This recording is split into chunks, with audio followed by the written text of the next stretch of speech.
The great hall of the Galactic Council was silent. Thousands of beings from hundreds of worlds sat in their seats, barely breathing. The floating platform stretched upward, like a tower of light, each one holding representatives from species that had traveled across the stars to be here. High Arbiter Velos stood at the center platform. He was tall and thin, with gray skin that seemed to shift like smoke. His 4 eyes looked around the room slowly. He had led this council for 60 cycles, and he had never felt this kind of fear in the chamber before. "We have received troubling news," he said. His voice was calm, but everyone could hear the worry beneath it. "The Dreth Collective has found something near their border. A ship, an old ship, drifting through space without power." Whispers spread through the hall like wind through tall grass. "This ship," Velos continued, "carries 12,000 sleeping passengers. They are in frozen sleep. They have been drifting for perhaps 200 years, maybe more." A young delegate from the Morath Federation raised his tentacle to speak. "Forgive me, High Arbiter, but why does one old ship concern the entire council? Surely the Dreth can handle a simple rescue?" Velos closed all 4 of his eyes for a moment. When he opened them, they were filled with something the young delegate had never seen before. Terror. "The passengers on that ship," Velos said slowly, "are human." The silence that followed was absolute. It was the kind of silence that comes before a storm, before an earthquake, before the end of everything. Then the hall exploded into chaos. Delegates screamed. Some ran for the exits. Others fell to their knees and began praying to gods they hadn't believed in for centuries. The Morath delegate looked around in confusion, not understanding what was happening. "Silence," Velos commanded. It took several minutes for order to return. "The young ones do not know. Perhaps it is time they learned." He waved his hand, and a holographic display appeared in the center of the hall. It showed a beautiful blue and green planet, spinning slowly in the darkness of space. "This is Earth," Velos said, "a homeworld of humanity. For 300 cycles, we have maintained one law above all others. One law that every species must follow, no matter what. Earth must never be contacted. Humans must never be provoked. They must never, under any circumstances, be involved in galactic affairs." The young Morath delegate laughed nervously. "But High Arbiter, I have studied humans. They are a young species. They have only one planet. Their technology is primitive compared to ours. Why would we fear them?" An elderly delegate from the Velthari spoke up. Her voice was like breaking glass. "You have studied humans? Then you have studied lies. Comfortable lies that we tell ourselves so we can sleep at night. You want to know the truth about humans?" She stood up slowly, her ancient bones creaking. 300 cycles ago, there was a great empire called the Velix Dominion. 400 worlds, 60 billion souls. They thought humans were weak too. They captured a human colony ship just like this one. They killed the passengers for sport. They broadcast the deaths across the galaxy as entertainment. The hall was silent again. "The humans came for them," the old Velthari continued. "Not an army, not a fleet. Just 7 ships. 7 small ships against the greatest empire in the galaxy." She paused. "It took them 6 months. When they were finished, there was no Velix Dominion. There were no Velix at all. 400 worlds burned to ash. 60 billion souls gone. The humans did not stop until there was nothing left. Not a city, not a village. Not a single child." The young Morath delegate had turned pale. That cannot be true." "It is true," Velos said quietly. "I was there. I saw the burning worlds. I smelled the death. I watched the humans walk through fire as if it were rain. They did not scream in battle. They did not rage or roar. They were silent. That was the worst part. They were completely silent. High up in the chamber, hidden among the Velthari delegation, a woman watched and listened. Her name was Kira, and she was human. For 15 years she had lived among the aliens, pretending to be something else. Her appearance had been changed. Her records had been forged. She was a ghost, watching and learning and sending reports back to Earth. She had always known that the galaxy feared her people, but she had never understood why. Now, hearing the terror in these ancient voices, she began to understand. Her communication device buzzed silently against her wrist. A message from her handler on Earth. What is happening? Before she could respond, the Dreth ambassador rose to speak. He was large and covered in hard scales, with a mouth full of sharp teeth. His species was young and aggressive. They had conquered 12 systems in the last 50 cycles. They feared nothing. The Council speaks of humans like they are gods, the Dreth ambassador said with a sneer. But I see only a weak species hiding on one small planet. This ship we have found is proof of their weakness. They could not even keep their own people safe. We will take the ship. We will process it for resources. The sleeping humans will provide excellent materials. The hull gasped. You cannot, Velos said urgently. You do not understand what you are doing. The humans have been peaceful for 300 cycles. They have stayed on their world. They have not threatened anyone. But if you harm their people, then what? The Dreth ambassador laughed. They will send their 7 little ships? We have 10,000 warships. Let them come. Kira felt cold fear wash through her body. She looked at the arrogant Dreth, and she knew that he had just doomed his entire species. He just did not know it yet. She opened her communication device and began typing the most important message of her life. A message that would reach Earth in hours. A message that would wake something that had been sleeping for 3 centuries. Contact made with Dreth Collective. 12,000 human colonists in danger. Dreth intend to kill them. Requesting immediate instructions. She pressed send. Then she closed her eyes and whispered an old Earth prayer. God forgive us for what comes next. Fleet Admiral Tejo sat alone in his office at Earth Defense Command. The room was dark, except for the soft blue glow of his communication screen. He was 67 years old, with gray hair and tired eyes that had seen too much. His hands, once steady enough to pilot a warship through an asteroid field, now trembled slightly as he read the message from Kira. 12,000 colonists. The lost ship from the Exodus program 200 years ago. Everyone had thought it was destroyed. Everyone had mourned and moved on. But they were alive, frozen in their sleep chambers, dreaming of a new home that they would never reach. And now the Dreth wanted to kill them. Tejo leaned back in his chair and closed his eyes. He remembered his grandfather's stories. The old man had been a young soldier during the Velix War, one of the 7 ships that had burned an empire to nothing. He never talked about what he did. He never explained how it felt to kill billions. He just sat in his garden, growing flowers, trying to create something beautiful to balance out the horror he had caused. We are not monsters, his grandfather used to say. We choose not to be monsters, but the choice is always there, always waiting. Humanity had made that choice 300 years ago. After the Velix War, after seeing what they were capable of, they had turned away from violence. They dismantled their war fleets. They closed their weapons factories. They focused on art, music, philosophy, and peace.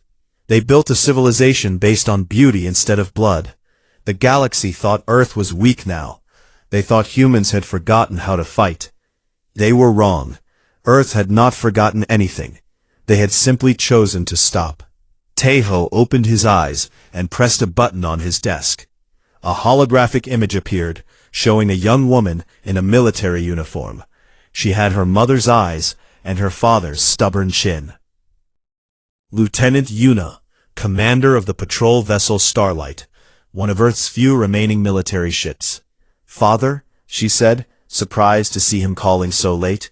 "Is something wrong?" Tejo looked at his daughter. She was 32 years old. She had never seen combat.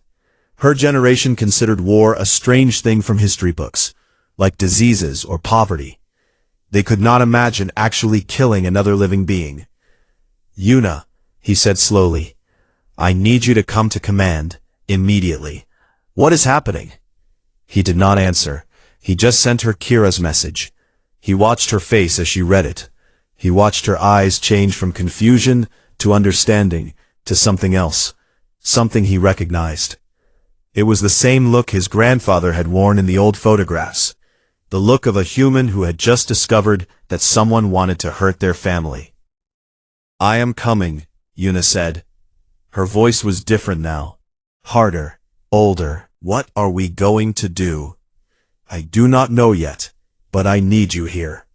An hour later, Yuna arrived at command. The building was old, built 3 centuries ago when Earth still maintained a proper military. Most of it was empty now, used only for training exercises and historical tours. But deep beneath the surface, in rooms that had not been opened in generations, ancient machines waited in silence. Tejo led his daughter through dusty hallways to a door marked with warning signs in a dozen languages. He pressed his hand against the scanner. It took a moment for the old system to recognize his DNA, but finally the door slid open with a groan. Inside was a room filled with screens, all dark, control panels covered with dust, chairs that had not held anyone for 300 years. "This is the war room," Tejo said quietly. "From here, our ancestors commanded fleets that could destroy stars. From here, they burned the Velik's dominion. From here, they silenced Kethros." Yuna looked around with wide eyes. "I thought these systems were destroyed." "That is what we wanted everyone to think. But we never destroy anything, Yuna. We just put it to sleep. Just in case." He walked to the main console and began pressing buttons. One by one, the screens flickered to life. "The question is whether we should wake it up." Before Yuna could respond, another message arrived. This one was from the Galactic Council, relayed through Kira's secret channel. It was a video showing the Dreth ambassador making a statement. "To prove that we do not fear the human threat," the ambassador said, his teeth gleaming in the light, "we have executed 100 of the sleeping humans as a demonstration. If Earth wants to complain, they can send their ambassadors to discuss the matter. We will execute them too. 100 men, women, and children, still wearing their frozen sleep suits, piled in a heap like garbage." Tejo heard a sound behind him. He turned to see Yuna staring at the screen. Tears were running down her face, but her expression was not sad. It was something far more dangerous. "Turn it on," she whispered. "Yuna, turn it all on. Wake up everything, every ship, every weapon, every soldier who still remembers how to fight." Her hands were shaking, but her voice was steady. "They killed children, Father. They killed our children." Tejo looked at his daughter.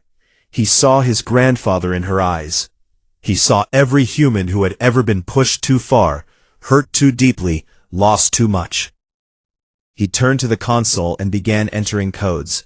Across Earth, in hidden bunkers and sealed vaults, ancient machines began to hum.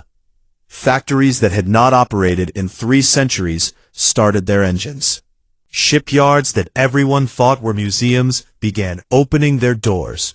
Messages went out to every human on the planet, and to every human scattered across the solar system. A simple message. 4 words that had not been spoken in 300 years. Earth defense has activated. The sleeping giant was opening its eyes, and it was angry. High Arbiter Velos had never traveled so fast in his life. His diplomatic vessel crossed half the galaxy in 3 days, burning through fuel reserves that were meant to last a year. Behind him came 30 more ships, carrying representatives from every major species in the Council.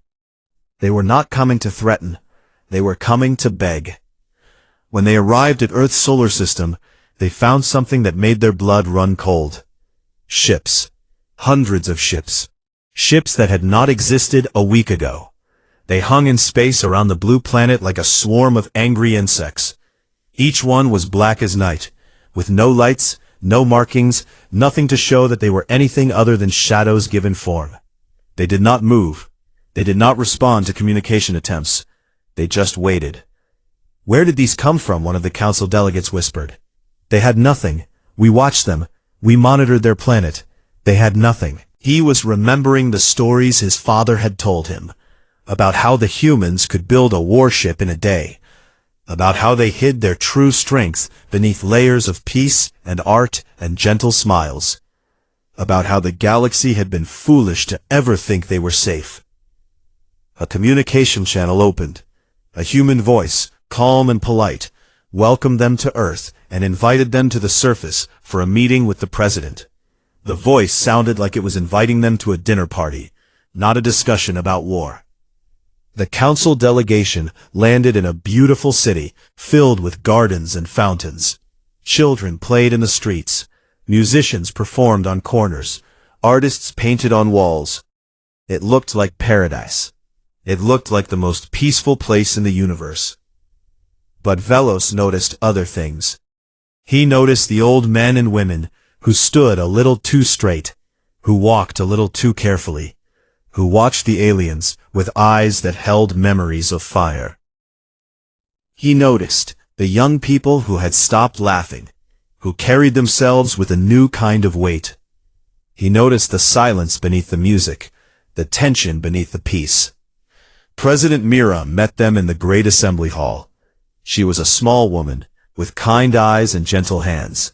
She had been a poet before entering politics, famous across Earth for verses about love and nature and the beauty of existence.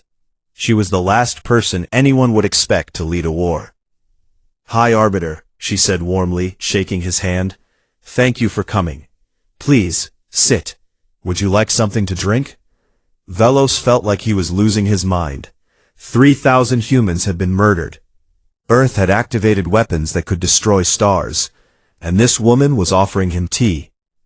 "President Mira," he said urgently, "we must discuss the situation with the Dreth. I understand your anger. I share it, but you must understand the consequences of military action. The galaxy cannot survive another human war." Mira sat down across from him. Her expression did not change. "Tell me about the first war," she said. "The one against the Veliks. Tell me why my ancestors did what they did." Velos hesitated. The Veliks captured a human colony ship. They killed the passengers. They broadcast the deaths as entertainment. "How many passengers?" 8,000. Mira nodded slowly. "And how many humans have the Dreth killed?" 3,000, so far. "So far." Mira repeated the words like they were poison. "And how many more will they kill, while we discuss and debate and drink tea?" "President Mira, please. The Dreth are young and foolish. They do not understand what they have done. But they can learn. We can negotiate. We can find a peaceful solution. You do not need to become what your ancestors were." "What were my ancestors, High Arbiter?" Velos opened his mouth, then closed it. How could he describe what he had seen? The silent ships moving through burning space. The soldiers who walked through fire without screaming. The absolute, terrifying efficiency of humans at war. They did not fight with rage or hatred. They fought with something worse. They fought with purpose. "You were the end of everything," he finally whispered. "You were the darkness that swallowed stars. You were the silence after all the screaming stopped. For 300 years, every species in the galaxy has had the same nightmare. The nightmare where the humans come back." Mira looked at him for a long moment. Then she stood up and walked to the window. Outside, the peaceful city continued its peaceful life. Children laughed. Birds sang. Flowers bloomed. "I have a daughter," she said quietly. "She is 7 years old. She has never seen violence. She does not know what war means. She thinks humans are kind and gentle and good. I want her to keep believing that. She turned back to face Velos. Her eyes were wet with tears, but her voice was steady. But on that ship, drifting in space, there are children too. Human children. They have mothers who loved them, fathers who sang them to sleep. And the Dreth are killing them, one by one, while you ask me to be patient. Admiral Taiho stepped forward from the shadows. No one had noticed him standing there. He moved like smoke, like something that was not quite real. High Arbiter, he said, you had 300 years to protect the galaxy from us. You built your laws, and your restrictions, and your quarantine zones. You congratulated yourselves on keeping humanity contained. His voice was soft, almost gentle. But in all that time, you never once asked, who would protect us from the galaxy? He turned to a console and pressed a button. On screens around the room, images appeared. Factories working at impossible speeds. Ships being assembled in hours instead of months. Soldiers, millions of soldiers, being equipped with weapons that the galaxy had banned long ago. You cannot do this, Velos pleaded. You will destroy everything. President Mira wiped her eyes and straightened her shoulders. When she spoke again, her voice was no longer kind. We did not start this. We did not want this. We were happy in our isolation, growing our gardens and writing our poems. But you forgot something important about humans, High Arbiter. Something that the Velix forgot too. She walked past him toward the door, toward the waiting ships, toward the war that could not be stopped. We will do anything, she said, to protect our family. Velos sat alone in the beautiful room, surrounded by beautiful art, and felt the weight of coming death pressing down on his soul. Fleet Commander Junho stood on the bridge of the Remembrance and watched the stars blur past. 50 ships followed behind him, cutting through space at speeds that should have been impossible. In 3 days, they would reach Dreth Prime. In 3 days, everything would change. He was 45 years old. Before this week, he had been a music teacher at a school in the mountains. He taught children to play the violin. He grew vegetables in his garden. He had never hurt anyone in his life. Now he commanded the first human war fleet in 300 years. The crew around him was similar. There was Sujin, the navigation officer, who had been a painter known for her gentle landscapes. There was Donghyun, the weapons specialist, who had spent 20 years as a chef. There was old Yoonji, who managed the ship's systems, and who had been a grandmother of 12 before the recall notice arrived. None of them wanted to be here. All of them had volunteered. Kira sat in the corner of the bridge, watching everything with careful eyes. She had been extracted from her cover identity and brought aboard to serve as a cultural advisor. She understood the aliens in a way that no one else could. She had lived among them. She knew how they thought. You should prepare your crew, she said quietly to Junho. The Dreth have gathered 10,000 warships at their homeworld. They think we are coming to negotiate. Junho nodded slowly. And what do you think we are coming to do? Kira was silent for a moment. Then she said, I spent 15 years living among aliens. I learned their languages. I ate their food. I celebrated their holidays. In many ways, I came to love them. She paused. To them, we are not people. We are monsters from old stories. We are the darkness that their parents warned them about. Are they right? I do not know anymore. Kira looked at the stars streaming past the window. My grandmother was on one of the 7 ships that destroyed the Valix. She never talked about it. But sometimes, late at night, I would hear her crying. She would say names, hundreds of names. I think they were the names of people she killed. Junho felt a cold weight settle in his stomach. Why did she volunteer? Why did any of them volunteer? Because someone was hurting her family. Because there were children on that colony ship. Children who had done nothing wrong, and the Valix were killing them for entertainment. Kira finally turned to look at him. That is the thing the galaxy does not understand about humans. We are not naturally violent. We do not enjoy war. But when someone hurts our family, something changes inside us. Something that comes from a time when we were small and weak, and the world was full of predators. We become something else. What do we become? The thing that predators have nightmares about. The remembrance dropped out of faster-than-light travel 3 days later. Junho stood on his bridge and looked at the scene before him. Dreth Prime was a massive planet, brown and gray, covered with cities that glittered like jewels. Around it hung the Dreth Warfleet, 10,000 ships, each one bristling with weapons, each one crewed by soldiers who had never known defeat. They had conquered 12 star systems.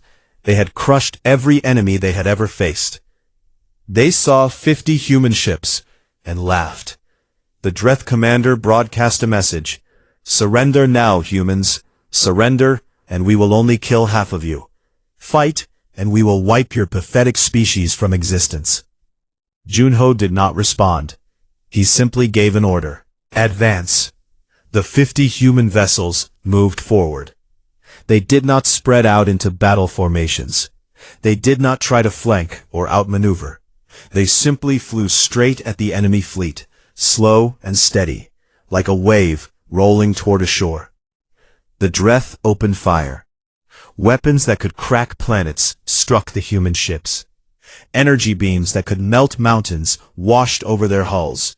Missiles that could shatter moons exploded against their shields. The human ships did not slow down. They did not return fire. They did not take evasive action. They just kept coming, absorbing punishment that would have destroyed any other fleet in the galaxy, shrugging off attacks that should have turned them into dust. The Dreth commander stopped laughing. For the first time in his life, he felt something cold crawling up his spine. Fear. "What are they doing?" he demanded.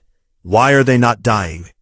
No one could answer him. The human ships had reached the center of the Dreth formation now, surrounded by thousands of enemy vessels, taking fire from every direction. Then they stopped. For one heartbeat, everything was silent. Junho closed his eyes. He thought of his students, the children he had taught to play violin. He thought of his garden, the vegetables he would never harvest. He thought of his wife, who had kissed him goodbye and told him to come home safe. "I am sorry," he whispered. Then he gave the order.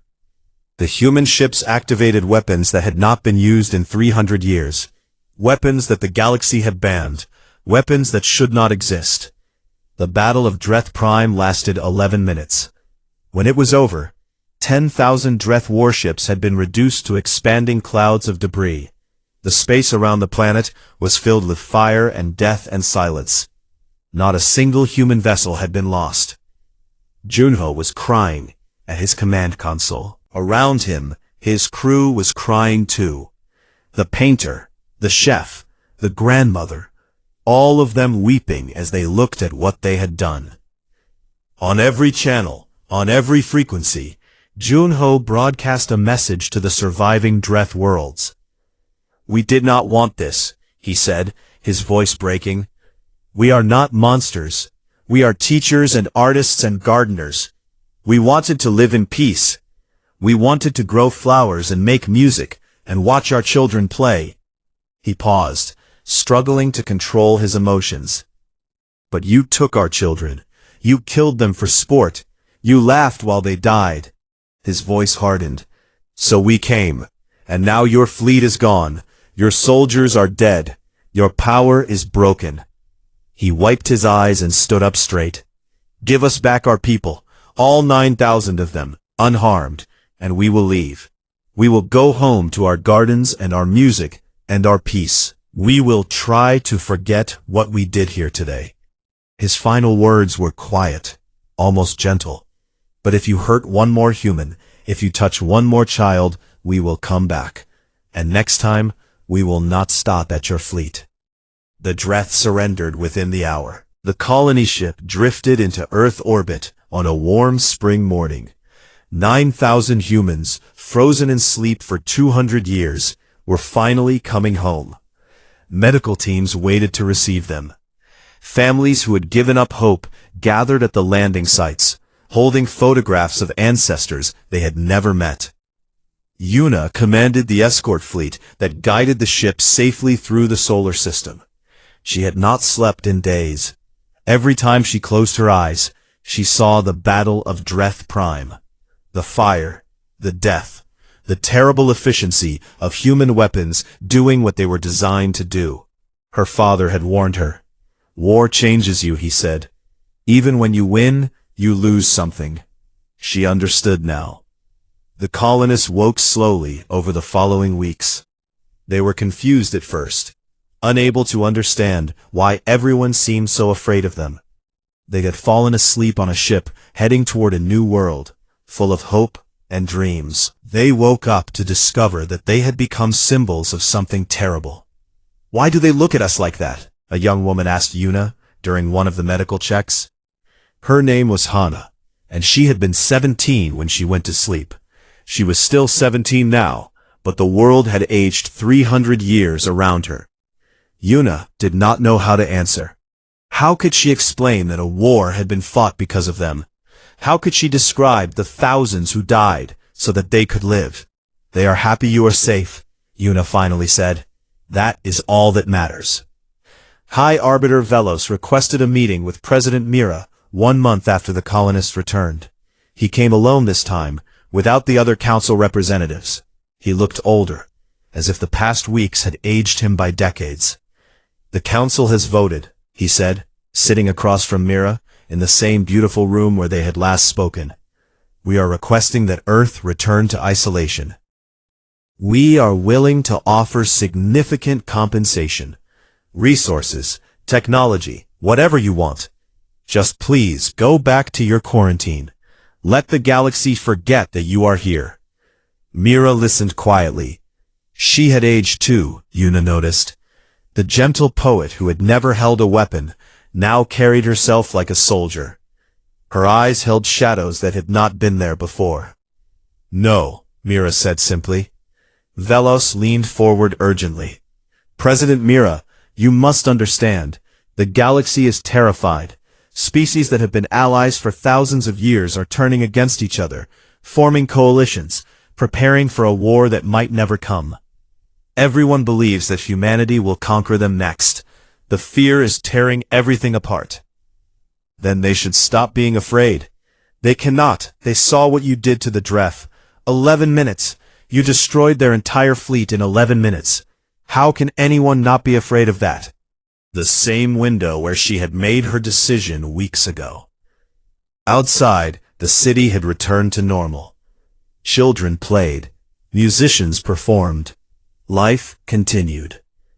"High Arbiter," she said quietly, "for 300 years, you kept us in a cage. You watched us, you monitored us, you made laws about us without ever speaking to us. You thought that if you just ignored us long enough, we would go away." She turned to face him. "We were not the monsters you feared. We were poets and painters and teachers. We grew gardens, we raised children, we created beautiful things. But you never saw that. You only saw what our ancestors did in a moment of rage. You defined us by our worst day." Velos lowered his head. "We were afraid." "Yes, and fear makes you do terrible things. Fear made you quarantine us. Fear made the Dreth believe they could kill our children without consequences.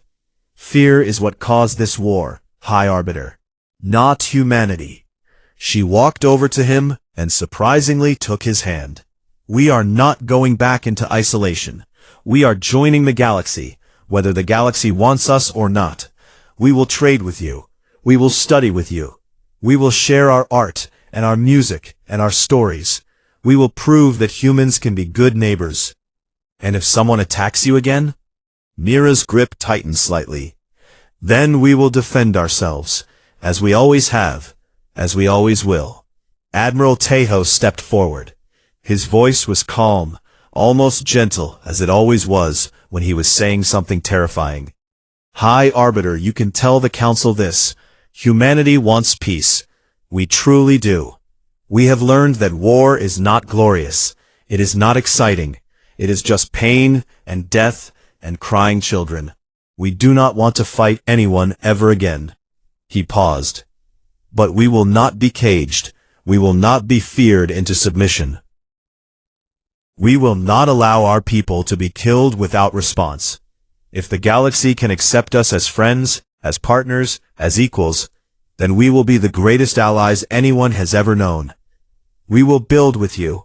We will heal with you. We will grow with you." His eyes hardened just slightly. "But if anyone tries to hurt us again, we will remind them why they were afraid in the first place." The council voted again 3 days later. This time, the vote was unanimous. Earth was formally welcomed into the Galactic Council as a full member. In the years that followed, human influence spread across the stars. But not through conquest, not through war. Human music played on alien worlds. Human paintings hung in alien galleries. Human teachers opened schools. Human doctors staffed hospitals. Human engineers helped build bridges and roads and homes. Yuna, promoted to captain, commanded a joint peacekeeping fleet, crewed by humans and aliens together. They responded to disasters. They mediated conflicts. They protected the innocent. She discovered that aliens could be funny and kind and brave, just like humans. She made friends that she would keep for the rest of her life.